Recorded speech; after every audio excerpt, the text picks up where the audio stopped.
Hello everyone, this is Ascop. Welcome to my channel. And today we have an interesting subject.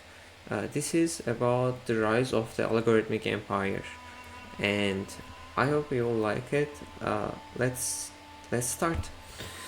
So, in the 21st century, a new kind of empire has risen, and I think we are all aware of that. And this wasn't with armies, not with borders, or but it was with algorithms. And this is the story of digital colonization, the silent conquest of human attention, identity, and thought. So, the tech giants has an explosive growth over the last 20-25 years, especially Google, Meta, and TikTok rapidly scaled by acquiring rivals and deploying engagement optimized algorithms. And it is kind of a monopoly that because everyone has these applications in their phones, and we get notifications, and there are addictive UX features like infinite scroll, for example, autoplay, or notifications. We are being exploited. We are being told that uh, you know that there was a promise of connection, bringing the world closer together than ever. Right? Has turned into a system designed to keep us scrolling. You know, and behind your screen, complex algorithms track every click and every pause, every hesitation. I mean, they are not trying to serve you, more like they are trying to shape you and get your thoughts, kind of. So there are a milestone timeline from Google's PageRank to TikTok's AI-driven feed, from now actually, from 1998 to now. And algorithmic creation recommendation engines like YouTube's and TikTok's keep users looped in curated content streams. Let's see. So in the second section, I want to show the like our behavior monetized, and this is globally. I mean, almost everyone has a smartphone nowadays, and if you have a connection, if you have like internet connection, you can easily get these apps and get hooked basically. So right now, the human experience as raw material. Our interactions are converted into behavioral data and sold to the biggest, largest amount of money, whoever.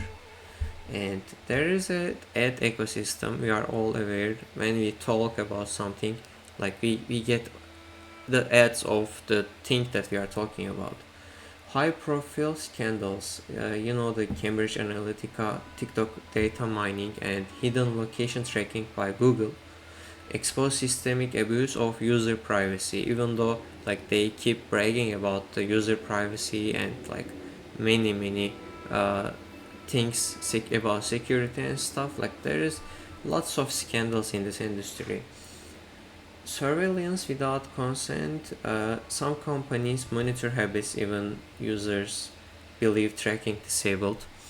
And like these empires grow faster than any empire in history, and they did it with the data.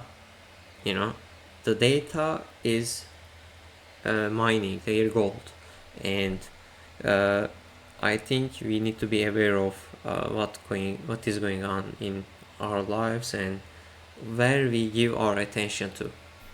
Okay, I just wanna take a step back and breathe. Oh, nature picture. I just wanted to share one.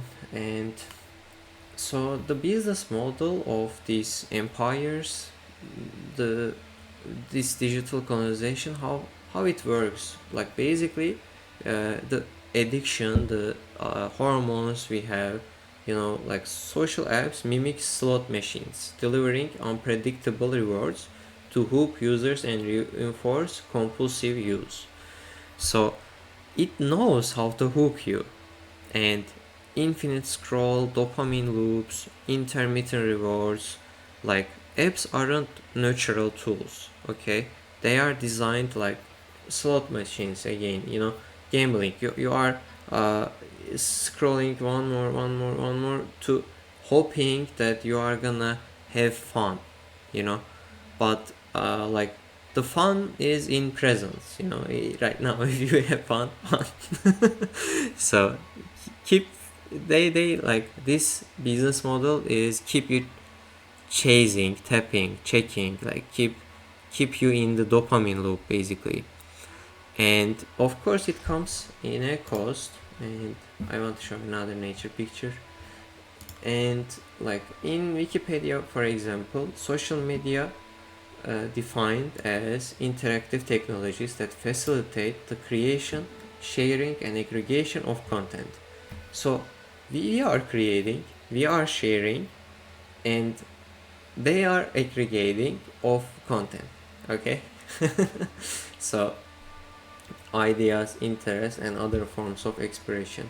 So here the user is uh, like makes things happen. The software behind, as a software engineer, I know, like, okay, software might be difficult, but it is doable. It's already being done. So why not we could make some new ones that wouldn't exploit us? Online platforms enable users to create and share content, user generated content, and helps the development of online social networks by connecting a user's profile with those of their individuals or groups.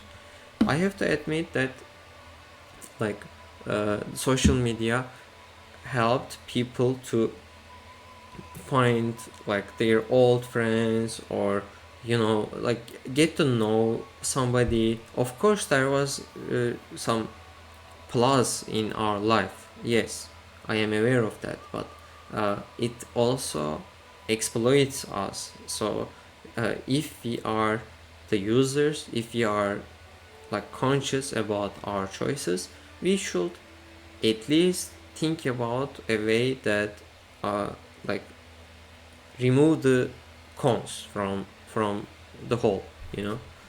All right, so mental health fallout and cultural polarization.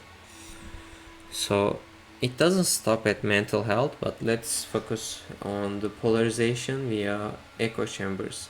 So we are being feed, and we are also feed.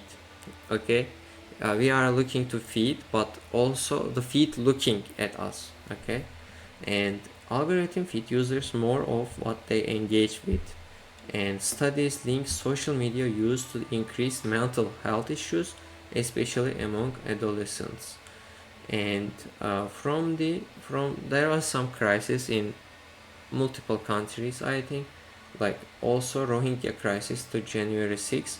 Algorithm fueled misinformation contributes to real world conflict. Okay, uh, some other nature pictures. It's very beautiful. So what we are doing with the social media and all, and it's not just about attention. I think it is also about the soul. Okay, because what we are giving attention, what we are constantly getting interrupted, and there is no space for stillness, right? For reflection, for presence. So I want to say, I think we have replaced the divine with the feed, you know, constant dopamine loops. What we are given, but we are just chasing. Okay, so constant connectivity displays silence, solitude, and spiritual introspection needed for meaning making. And we are not looking inward enough, I think. At least, like, I am trying to look inward in my late late life, like right now at least I feel in present, and I am very grateful for it. Endless distraction leaves the inner life unfulfilled, inhibiting personal growth and values alignment. Calls for digital temperance. Religious and philosophical voices advocate mindful tech use to reclaim attention and spiritual health. Okay, before this, like there are some researches about the physiological impacts of social media platforms.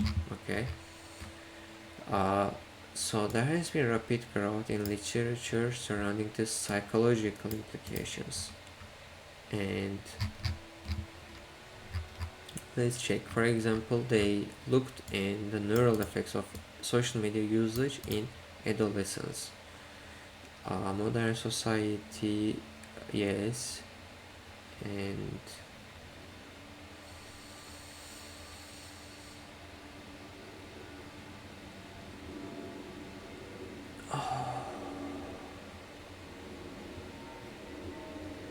so yeah, I mean there are effects on sleep quality. There are like neural effects on SM usage, that your brain activity, basically the brain waves in your brain, uh, like if you are in a trance state, it has a different way.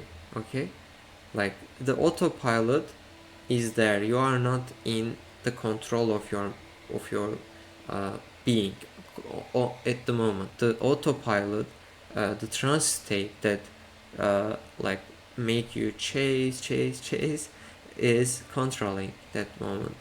There are effects on sleep quality, especially if you are using the phone and light at like right before we sleep. And yeah, so there are open systems that I would like to talk about, and uh, I am also in this movement, right? Building tech that respects human dignity. And in this, there are decentralized platforms that I also work in this with the time coin that I am working on to make a social media that respects to users data, like and there wouldn't be any centralized control, so everyone would own their data, and whatever we contribute we would get it, like, because what we create in these social medias and all is valuable, right? Data. Blockchain-based identity tools give individuals full control over digital credentials and privacy. Yeah, like with privacy, it would be better. Practices like digital minimalism and tech supplies empower users to reclaim agency and focus. And lastly, I would like to show you a short film that I made with AI. In this one, like, I want to show like people walking towards work or home, whatever, like with the phone in their hands, or on all day. Like, it looks like we are getting orders from somewhere, and I just wanted to animate that. And here, like, we are exposed to that feed and light constantly, but we are also being like consumed by it. And here, like, the screen glitches, and you know suddenly we are seeing ourselves in the mirror. There's still hope. I just want to show like nature is beautiful and we can get back outside, and that's all. And I have a research about this digital colonization, and I will share it on this video explanation. I hope you enjoyed the video. I'm glad you listened to me. Thank you very much for being here. Thank you.